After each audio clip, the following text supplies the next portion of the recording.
Sego, today's video is about longhouses. The longhouse is the traditional dwelling of Iroquoian peoples. The name Haudenosaunee means people of the longhouse. They were also used by some of the southern Algonquin nations, such as the Mohicans. Let's go inside and have a look. As you can see, the interior of the house is made up of a single long corridor with some shelves on each side. Each of the vertical posts that run through the shelves delineates a separate apartment, sleeping quarters for between 1 and 3 people. In the center of the room is an open fire pit. The wide central corridor provides plenty of space for plenty of moving people, and the doors on either side facilitate this as well. At either end of the corridor there's a space for workbenches. This is a relatively small longhouse. It's designed to house about 20 to 30 people. There could easily be 4 or 5 times this size. A village might have only 1 or 2 longhouses, or it might have as many as 50 or more. In theory, each longhouse would house 1 clan.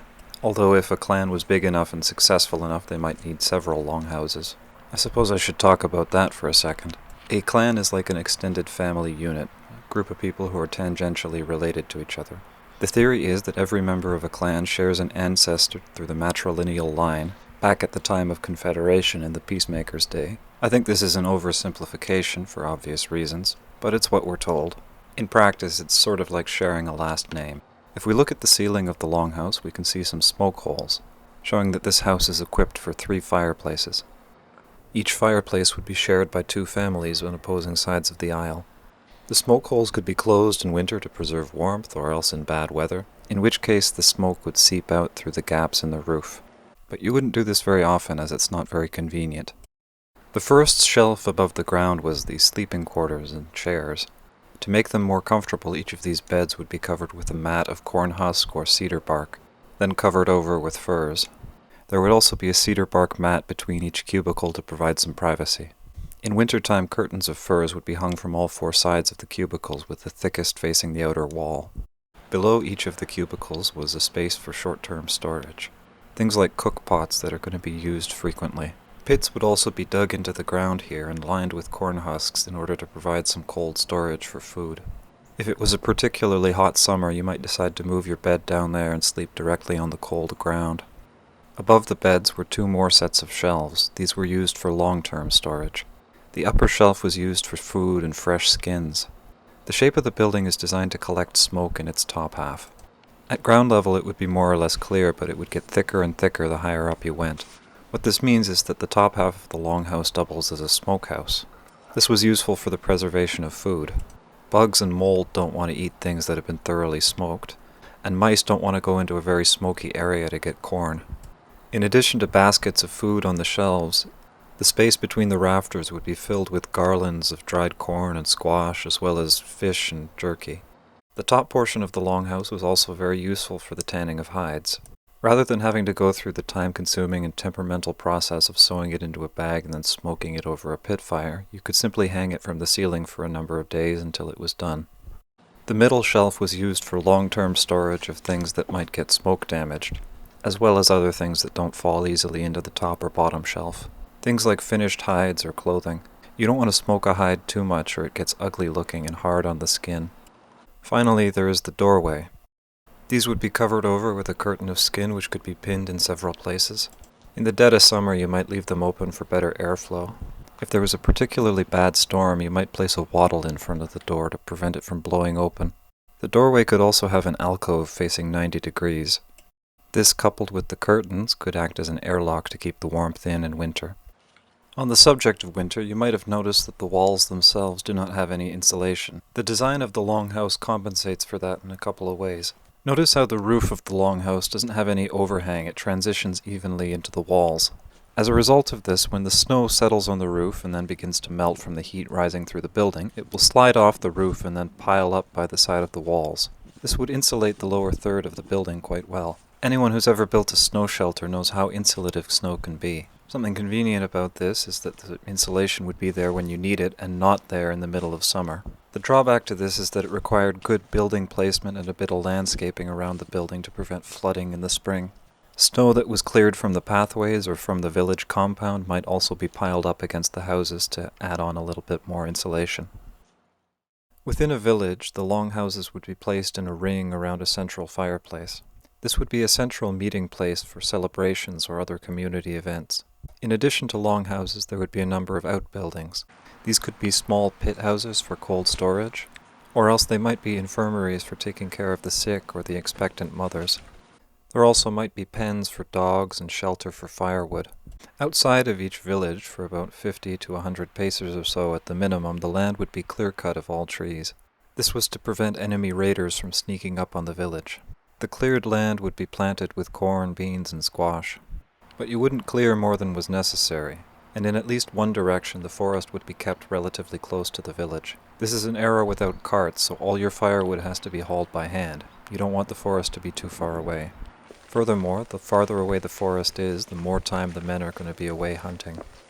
In addition to this, every village would be built near some large body of water, preferably a river. Besides meeting the requirement of a source of water, the fish and waterfowl are a nice source of food. Besides that, canoe was the only good way to transport large quantities of goods relatively quickly. I suppose I should talk about how the villages were defended. Around each village would be a perimeter wall. Ideally, these would be made of good-sized cedar posts placed very densely together and buried into the ground. Poorer or smaller villages might have had to settle for a wicker fence. The drawback to wicker being that it's much easier to climb. Positioned at key points around the wall would be platforms for archers. There would also be a couple of light, movable ones in case the enemy attacked from some unexpected angle. Due to the way the trees grow, being thinner at the top, the palisade would naturally form a sort of battlement. Well-established villages might have some simple earthworks, a shallow ditch and low berm, just to make it a little bit harder to attack the walls. A village would have two entrances. One of these would be a simple gate and corridor that you can use to get into and out of the village quickly. The gate can be quickly closed and heavily barricaded in case of attack. The other entrance was a maze. This entrance would have no gate and no provisions for barricading. The only thing the enemy has to deal with here is the maze itself and a single watchtower. The maze itself would not be very complicated. Not even an idiot could get lost in it for more than a few minutes. This was not the function of the maze, however. The purpose of these apparently lax defensives would be to bait your opponent into an attack. The theory being that you need to give your opponent an opening, otherwise he'll just make one somewhere you're not expecting. Or worse, he'll just try and starve you out. If the enemy attacks, you can fight back and win or lose on your own merit, but a siege is a guaranteed victory for any enemy that has enough patience. This brings us back to the maze. Because it's the easiest way to get into the village, the enemy force might just decide to brave it and push into the maze, in which case they can only proceed single file. They're going to get turned around into the maze and heavily congested and packed up very tightly together.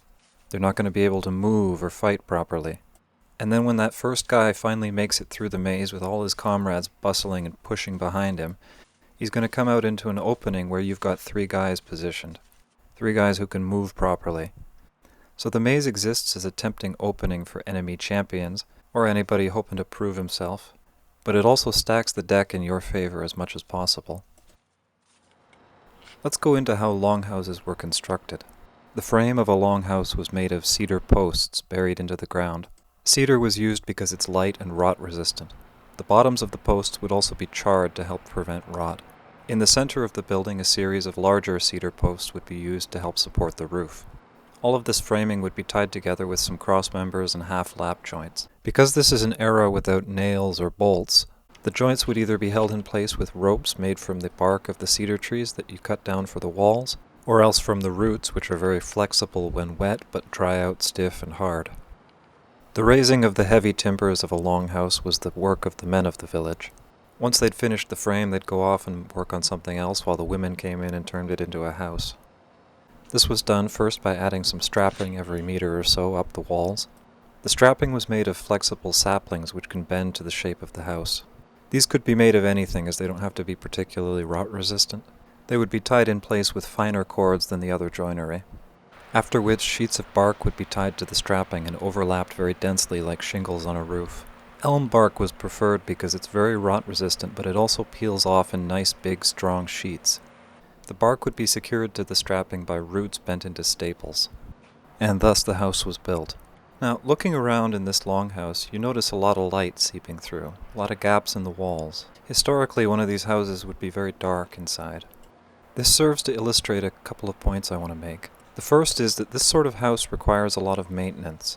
You need to replace the sheets of bark as they rot or are damaged by the wind. You need to replace the cords as they wear out. This longhouse was built 20 years ago. It sustained quite a bit of damage in that time.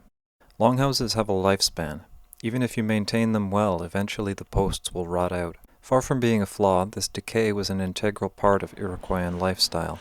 When the posts rotted out to the point where the longhouse was no longer safe, it would be knocked down and the village would move to a new site. In the place of the village and the fields surrounding would be planted hundreds upon hundreds of cedar trees and elm trees, of fruit trees and nut trees, planning ahead for the future generations. The village would move on to the second site and it would live out its life there, then move on to the third site and live out its life there. Meanwhile, the trees grow and the soil recovers. Then, after 30, 40, 50 years, you'd return to the place of your birth, an old man, and see it green and beautiful and ready for your grandchildren. That's all I have to say for today. Thank you for watching. Goodbye.